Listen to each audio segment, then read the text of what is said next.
pension warning retiring workers told to shop around or face crippling hidden fees. Latest figures show that huge numbers of Britons preparing to stop work are taking advantage of new rules allowing them to draw cash sums early but are being ripped off by unnecessary fees. Savers who withdraw regular chunks of cash from their pensions risk tens of thousands of pounds being gobbled up by expensive charges handed out by insurance firms. As a result, many face running out of cash earlier than they had anticipated, leading to a bleaker retirement than if they had simply shopped around for a better deal. Campaigners last night warned that insurers are hitting loyal customers with the hefty fees when they try to use the new pension freedoms to dip into their pots.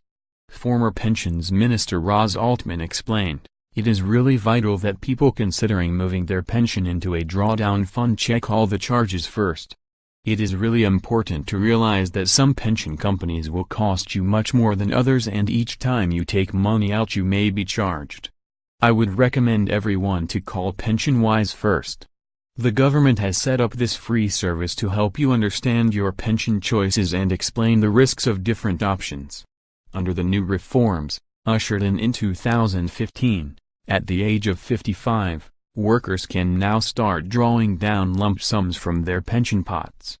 However, latest figures show that some 6 in 10 people using the reforms to treat their funds like cash machines are being rolled onto their existing provider's deal rather than shopping around, according to the city watchdog.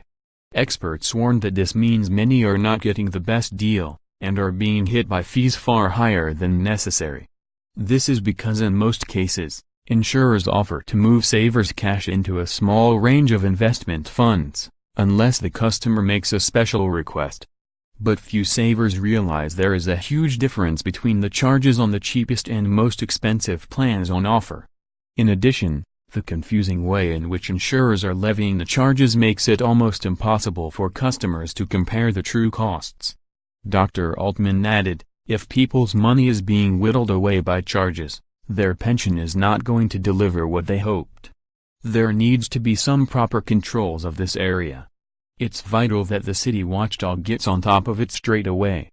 There are already strict limits to how much pension firms are allowed to charge customers when they are working, and it's equally important they are not overcharged in retirement. Those who fail to shop around for a better deal face losing thousands in extra fees from a £100,000 fund over a 20-year retirement. If a pensioner's pot is fed into an expensive fund by default, they could also run out of cash up to 5 years earlier than if they switched plans." Personal finance specialists last night warned that those facing retirement must not be scared to shop around for the best deal, and to take advice if unsure. The huge numbers of people losing out currently was simply not acceptable, they added. Pensions expert Billy Burrows, of the advisors Better Retirement, said, "These figures highlight the crucial importance of shopping around for the best deal you can find and not taking the first thing you are offered. The difference in charges may not look big, but over time can eat away at your pot." Last night a spokeswoman for the Department of Work and Pensions said, "Pension freedoms give people choice over how they use their hard-earned savings, but it is important that they are aware of any charges and the tax implications." Earlier this year, we introduced a cap on early exit charges to ensure people are not forced to pay higher than necessary penalties for accessing their own money.